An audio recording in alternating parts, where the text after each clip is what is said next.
Hola de nou i benvinguts al videoblog. Vam veure el primer dia el referèndum i els fonaments que el justificaven i vam intentar desmuntar-lo, almenys alguns elements, altres els anirem incorporant als vídeos que queden. I avui parlem de la repressió que es va produir el mateix dia 1. Per entendre la repressió hem d'entendre també la lògica polaritzadora, que ja vam explicar a l'altre vídeo. I per què s'ha d'entendre la lògica polaritzadora? Doncs molt fàcil, perquè tot allò que es passa en la política, tots els elements pràctics que s'hi piensen en l'esfera política, són interpretats i s'hi actua en funció d'aquests dos pols que hegemonitzen la lògica política i que polaritzen i simplifiquen la realitat. Per tant, a l'hora d'oposar-se a la repressió també passava. Per què? Perquè les persones que no estan a cap dels pols i l'escala de grisos que hi ha entremig queda difuminada.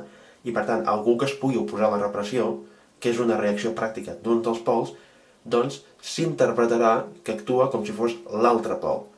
Què vull dir amb això? Clar, o sigui, de forma individual pot no ser així, perquè cada persona té el seu criteri i té la seva moral, òbviament. Per això posa les persones en un compromís. Per què? Doncs molt fàcil.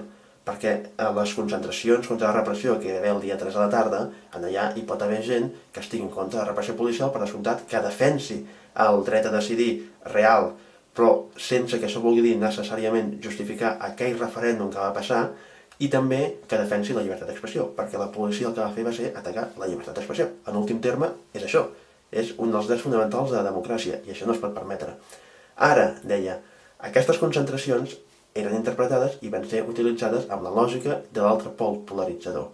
No només això, sinó que abans mateix justament es va fer servir el fet que la policia actués de manera repressiva per donar més airada al sector independentista.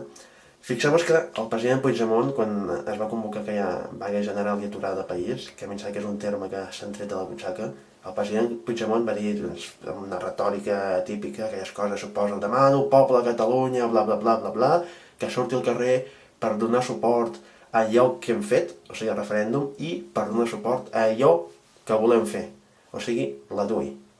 De nou, és una manifestació contra la repressió? Sí, però l'independentisme està aquí enmig. Per tant, això és un problema, s'entén? Això és un problema de la lògica polaritzadora. És normal que passi en part perquè la democràcia, perquè la política és molt complexa i perquè, clar, justament els elements s'interrelacionen. El que passa és que justament, precisament, perquè aquestes lògiques són d'alguna manera intencional, perquè es busquen pels interessos d'aquells agents polítics que hi ha al darrere, doncs tot el que passi en la seva política s'incorpora en aquesta lògica.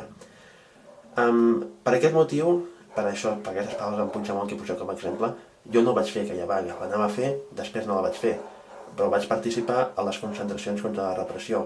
Per aquest motiu també d'aquesta vaga, els sindicats generals no van convocar a vaga. Els sindicats principals no van convocar la vaga, ho van fer altres sindicats minoritaris. I per què no? Doncs perquè entenien molt bé, que precisament aquesta mobilització política que existeix alimenta, amb el clima que hi ha, aquell discurs i aquelles pràctiques d'aquell projecte polític particular que és de tipus unilateral i que té un objectiu concret que és la independència. I aquí, per tant, és on es barregen aquestes coses.